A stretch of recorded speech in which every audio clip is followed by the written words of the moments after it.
Olá, tudo bem com vocês? Professor Tiago Pagliari falando aqui com vocês. Sou professor de Materiais e Tecnologias das Construções e eu vou aqui nesse vídeo mostrar para vocês como é que vai ser a atividade mapa, tá bom? Vão acompanhar comigo aqui. Então, o que que nós vamos fazer nessa atividade mapa, certo? Então, aqui é a primeira elaboração do seu primeiro memorial descritivo, tá? De uma construção. Um memorial descritivo nada mais é do que um documento que descreve todas as etapas construtivas de uma edificação. Ele serve como um guia, né? Como vamos dizer assim, um manual de instruções para que a obra seja executada como a gente planeja, tá? Então, vamos dar uma conferida aqui nesse roteiro, tá? Que ele vai se dividir basicamente em três etapas, tá? A primeira é para que vocês escolham um edifício. A segunda etapa, né? Como esse documento vai ser elaborado e no terceiro momento, como vocês vão entregar e o que vocês vão entregar, tá bom? Então eu deixo aqui anotado para vocês uma sugestão importante, tá? Escolha um edifício que vocês tenham acesso às informações. Pode ser um edifício famoso, pode ser um edifício que você conheça, um edifício que esteja em execução, até um edifício que tenha até um próprio memorial descritivo, para que vocês consigam acompanhar, tá? Então, quando a gente escolhe esse edifício existente, é muito importante, porque a gente precisa de informações relevantes desse edifício, né? A gente precisa do levantamento iconográfico, ou seja, plantas, cortes, elevações e todas as outras informações de desenho, tá? E principalmente informações sobre a execução, tá? Quanto mais imagens tiver, mais fácil fica de acompanhar, tá?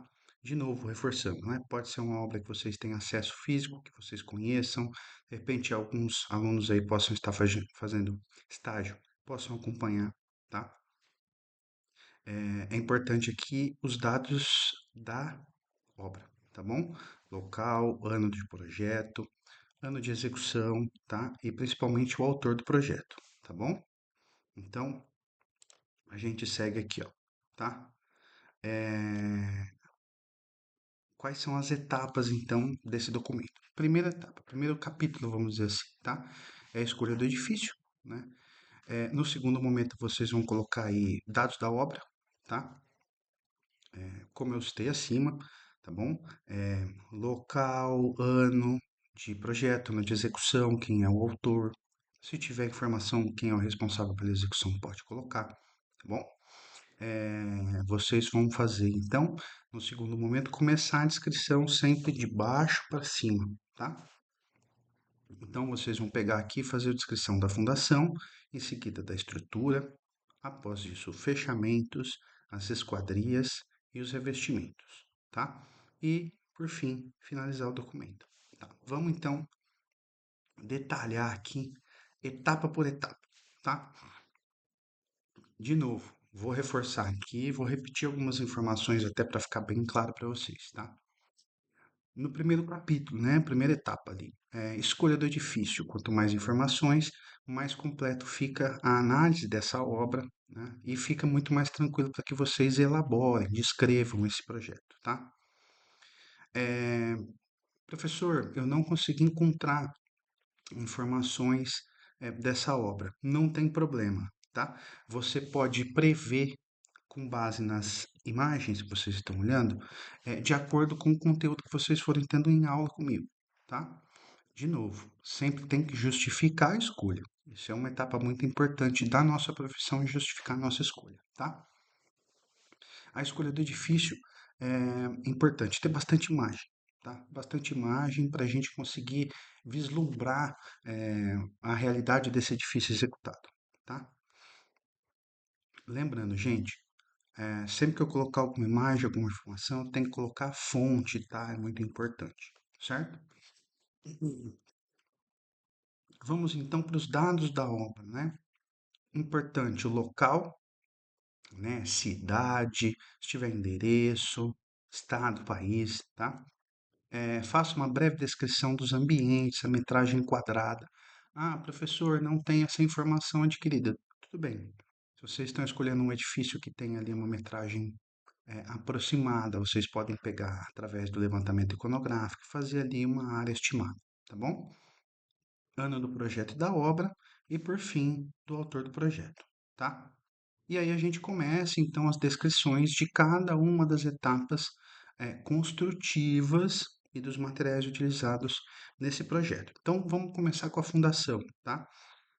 De novo, descrever qual é o tipo de fundação usada, tá bom? Caso, lembrando aqui, reforçando, né? Caso essa informação não seja acessível, né? Vocês vão descrever e justificar qual fundação vocês usariam para aquela obra, tá? Vocês podem utilizar fotos e pode utilizar croquis também para ilustrar o tipo de fundação utilizada, tá bom? Logo depois, vocês vão começar a descrever o uso da estrutura. Então, vocês vão descrever qual é o tipo dessa estrutura que vai ser utilizado ali no momento, naquela obra, tá? Lembrando, não é só o tipo, mas também o material utilizado para executar a estrutura, tá? De novo, sempre utilizando fotos e croquis para ajudar a ilustrar essa estrutura. Aqui uma observação importante, que o pessoal costuma misturar bastante, é o seguinte: estrutura, por muitas vezes, ele pode não estar aparente no edifício. Então, é importante fazer essa detecção, tá? Não é porque eu estou vendo um revestimento de concreto que aquela edificação é de concreto. Então, isso tem que estar muito bem claro na cabeça de vocês, tá bom? Segundo, não, segundo. Próxima etapa são os usos dos fechamentos, né?